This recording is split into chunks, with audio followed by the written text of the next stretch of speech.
Every April Fool's Day, my boyfriend would stage an elaborate, fake proposal as part of a prank coordinated with his best friend, Lexi. Last year, I was so caught up in the moment, heart hammering against my ribs as I reached for the ring, that I didn't notice the mechanical trap hidden in the velvet box. It snapped shut on my finger. I screamed in genuine pain. Jackson and Lexi just roared with laughter, completely oblivious to the fact that my finger was turning a bruised, sickly purple.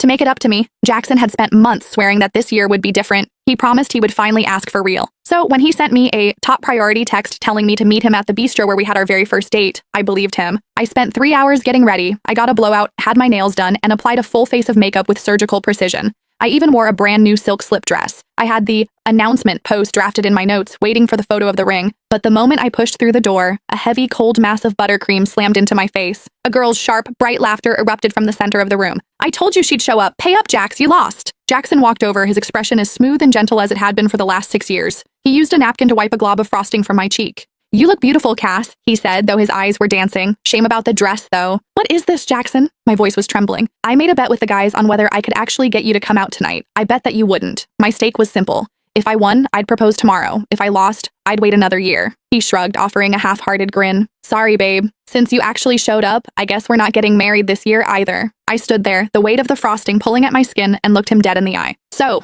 you know what tomorrow is?" He laughed, dismissive. "Of course I do. Our 6-year anniversary. How could I forget?" The sticky sweetness on my face felt suffocating. In that moment, the realization hit me with the force of a physical blow. Our anniversary would always play second fiddle to a prank, and I would always play second fiddle to Lexi. I reached down and slid off the simple silver band we'd worn as a promise set since college. "Then we're done. We're breaking up." The sharp clink of the ring hitting the hardwood floor silenced the entire room. Jackson's brow furrowed. "Don't do this, Cassie. It's just a little cake. I'll help you clean it up when we get home. You know Lexi. She used to play way rougher than this. She's actually being restrained tonight for your sake." He stepped closer, his voice dropping to a low, warning hum. "I went to a lot of trouble to get everyone here. Don't make me look like the guy who's dating someone who can't handle a joke." Lexi slumped onto the velvet sofa, her face a mask of exaggerated poutiness. "Seriously, Cassie, it was just a laugh. If you're going to be like that, we won't play anymore, okay? But breaking up? That's a bit dramatic." She looked at the guys, her eyes wide. "I told you she couldn't handle it. Jax, you shouldn't have invited her. Now, the whole vibe is ruined." She sat there, the undisputed mascot of their little tribe. In this circle, if Lexi wasn't happy, no one was allowed to be. Jackson was no exception. I remembered the first time I met her. She'd organized a game of truth or dare. Usually dares involve something embarrassing in public.